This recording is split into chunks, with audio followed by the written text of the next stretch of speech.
Hello students, आज menstruation का part 5 है जिसमें मैं मतलब रोम्बस और ट्रेपेजियम और काइट को क्लियर करूँगा।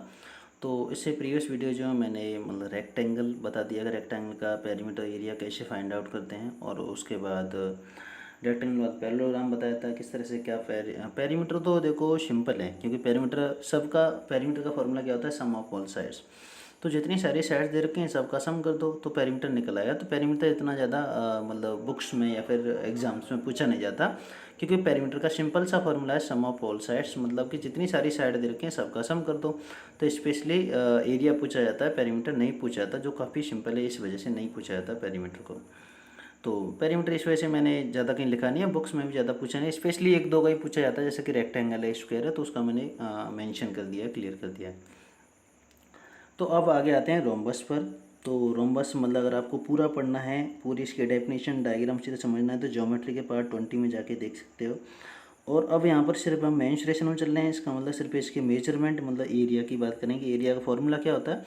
और देखो क्वेश्चंस में इस वजह से नहीं करा रहा हूँ कि क्वेश्चंस तो हर क्लास में टीचर्स कराते हैं, लेकिन ये बेसिक फार्मूले या बेसिक चीज़ें नहीं हमें मिलती कहीं पर, इस वजह से क्वेश्चंस को तो बुक्स में भी होते हैं और कहीं से भी जाके क्वेश्चन नहीं भी आता तो बहुत सारे ऐसे एप्लीकेशन से वहाँ से देख सकते हो, लेकिन फॉर्मूले बहुत ही कम मिलते हैं। इस वजह से मैं हर मतलब वीडियो जो है फॉर्मूले प्रूव कर रहा हूँ या बता रहा हूँ कि फॉर्मूले होते क्या हैं, है ना।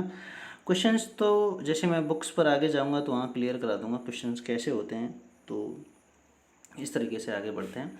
तो आगे लिखा है रोम्बस, तो इसके डायगोनल्स को दो डायगोनल्स है, इसका मतलब नाम अलग अलग देना पड़ेगा। तो एक का नाम क्या है D1 और दूसरे का नाम क्या है D2, क्योंकि डबल है, दोनों को अलग अलग नाम मानना पड़ेगा। तो एरिया ऑफ रोम्बस क्या होता है, 1/2 D1 इंटू D2 क्या होता है, 1/2 D1 इंटू D2। तो जैसे मैंने पहले मैं क्या करता हूँ, पूरा लिखता हूँ, उसके बाद शॉर्ट में लेता हूँ, क्योंकि पहली बार पूरी चीज़ बतानी चाहिए ताकि शॉर्ट में समझ आ जाए।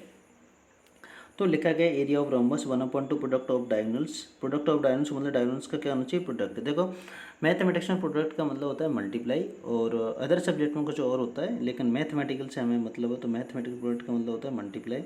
तो एरिया कितना होता है 1/2 D1 इंटू D2। अब आगे बात करते हैं ट्रेपीजियम। तो ट्रेपीजियम पूरा आपको देखना है तो ज्योमेट्री पार्ट 20 में देखिए, है ना। अब इसका ट्रेपीजियम का डायग्राम है ये।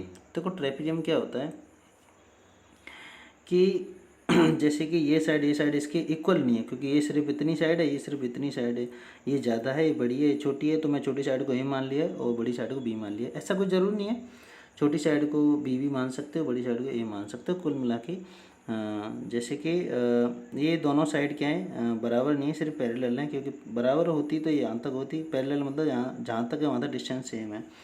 तो एरिया ऑफ ट्रेपीजियम क्या होता है, 1/2 sum of parallel sides into height, है ना। सम ऑफ पैरेलल साइड, ये दोनों साइड क्या हैं, पैरेलल हैं, तो इन दोनों साइड को ऐड कर दो, या फिर A+B या B+A लिख दो। B+E लिखना ज़्यादा अच्छा नहीं लगता, इस वजह से A+B लिखा है। और क्या हाइट, है ना। तो फॉर्मूला क्या बन गया, एरिया ट्रेपीजियम के एरिया का 1/2 A+B इंटू H, मतलब sum of parallel sides into height. अब आगे बात करते हैं काइट, है ना। तो ज्योमेट्री पार्ट 20 में ही ये तीनों चीज़ 20 पार्ट में ही है।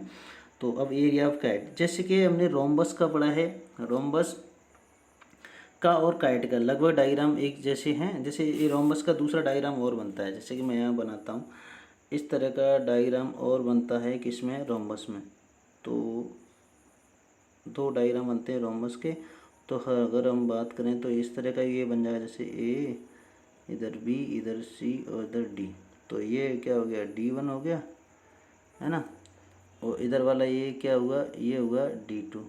तो सेम डायग्राम है, इस वजह से इस रोम्बस का और किसका, काइट का, दोनों का ही जो एरिया है वो सेम होता है। तो काइट का एरिया कितना हो, 1/2 D1 इंटू D2। अब काइट क्या होता है, क्या डेफिनेशन होती है, तो पार्ट 20 में जाके देखिए। अब देखो, अब ये आपकी 2D यहाँ पर 2D मतलब मेंस्ट्रुएशन मैंने कहा था पहले मैं 2D पढ़ाऊँगा, उसके बाद 3D पढ़ाऊँगा। तो 2D आपकी ये कंप्लीट हो गई है। इसके बाद मैं नेक्स्ट वीडियो में 3D स्टार्ट करूँगा। तो आपको ये सारी बातें, सारी चीज़ें समझ आ रही होंगी, है ना। अगर आपको कोई दिक्कत है मतलब किसी भी टॉपिक्स में या किसी भी डेफिनेशन में, किसी भी डायग्राम में, अगर आपको कोई डाउट है या कन्फ्यूजन है, तो आप कमेंट में लिख सकते हो, मैं उसका आपको सॉल्यूशन डेफिनेटली दूंगा। तो आप कमेंट में अच्छी तरह से कमेंट करना है है ना, और चैनल को सब्सक्राइब करना है। So thank you for watching my video.